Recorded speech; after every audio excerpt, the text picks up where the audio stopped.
सभी भगवत प्रेमियों को हमारी राधे राधे। मानव जीवन का सर्वोत्कृष्ट फल सत्संग श्री भक्तमाल कथा के माध्यम से हमें मिलने जा रहा है। श्री भक्तमाल कथा के प्रधान श्रोता हमारे श्री प्रिया प्रीतम जी हैं। उनके श्री चरणों में प्रणाम करते हुए आइए आज के भक्त चरित्र का श्रवण करें। प्रहलाद जननी कयाधु।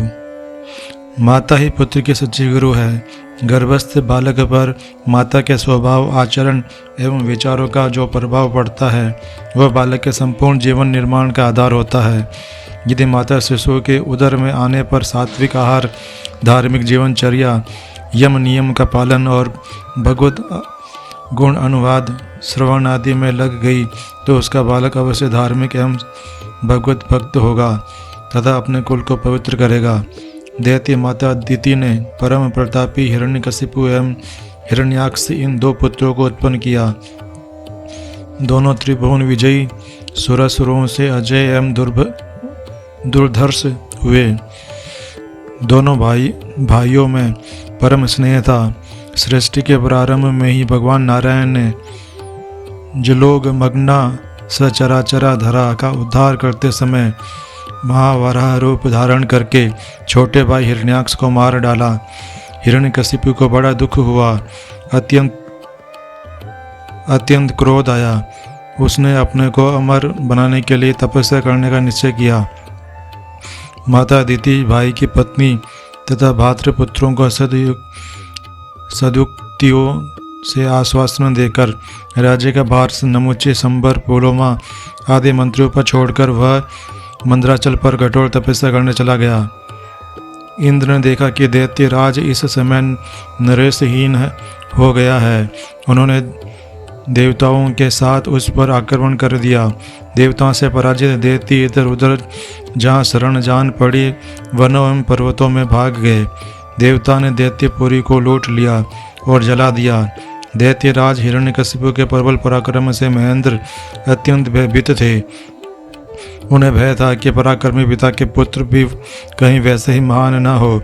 ऐसा होने पर तो देवताओं पर घोर विपत्ति आ जाएगी। महेंद्र ने दैत्य राज के तीनों बालक पुत्र राध, अनुराध और संघराध को मार डाला। हिरण्यकशिपु की पत्नी दैत्येश्वरी कयाधु इस समय गर्भवती थी। उनके सभी अनुचर समस्त दैत्य भाग गए थे। इंद्र ने बलपूर्वक उन्हें रथ में बैठाया और अमरावती की ओर ले चले। ये साध्वी अत्यंत करुणा स्वर से विलाप कर रही थी और किसी से भी सहायता की प्रार्थना कर रही थी। इंद्र को उन्होंने बहुत धिक्कारा, बड़ी भर्त्सना की। क्या लाभ, स्वार्थी दोषम न पश्यति। महेंद्र, तुम देवराज हो, तुम्हें शोभा नहीं देता कि पर स्त्री का हरण करो। इस पतिव्रता को शीघ्र छोड़ दो, शीघ्र। यह आर्त क्रंदन देवर्षि नारद के कानों में पड़ा। कोमल हृदय द्रवित हो गया। आगे बढ़कर देवराज को उन्होंने रोका। इसके घर में दैत्येंद्र का अविसह्य तेज है। हमें उससे अत्यंत भय है। हम उसे मार डालना चाहते हैं। भ्रूण हत्या से बचने के लिए मैं इसे अमरावती ले जा रहा हूँ। पुत्र उत्पन्न हो जाने पर इसे छोड़ दूंगा। वहाँ इसकी कोई कष्ट नहीं होगा और न कोई इसका अपमान करेगा। देवर्षि को प्रणाम करके इंद्र ने नम्रतापूर्वक निवेदन किया, तुम नहीं जानते कि इसका गर्भस्थ बालक चिरजीवी है। उसका वध तुम्हारी शक्ति के बाहर की बात है। उसे देवताओं को कोई भय नहीं। वह तो तुम्हारे कल्याण का कारण बनेगा। भगवान का परम भक्त है दैत्य राजगी के इस गर्भ में। देवर्षि ने बताया, भगवान का परम भक्त इनके गर्भ में है। महेंद्र ने आदरपूर्वक कयाधु की परिक्रमा की। उन्हें प्रणाम करके रथ से उतार कर वे चले गए। बेटी, तुम्हारा दैत्यपुर तो ध्वस्त हो गया। अब तुम मेरे आश्रम में चलकर तब तक सुखपूर्वक रहो जब तक दैत्यसुर तपस्या समाप्त करके लौटते नहीं। उस समय तक देवर्षि को प्रजापति दक्ष ने शाप नहीं दिया था। वे अविश्रांत परिव्राजक नहीं बने थे। आश्रम बनाकर भगवान का भजन करते हुए निवास करते थे। कयाधु ने उनकी आज्ञा स्वीकार कर ली और उनके साथ साथ आश्रम पहुंची। बड़ी श्रद्धा से कयाधु देवर्षि की सेवा करती। वे सामग्री होकर भी तपस्विनी हो गई थी। अपने हाथों आश्रम को स्वच्छ करती, लीपती और नदी से जल ले आती।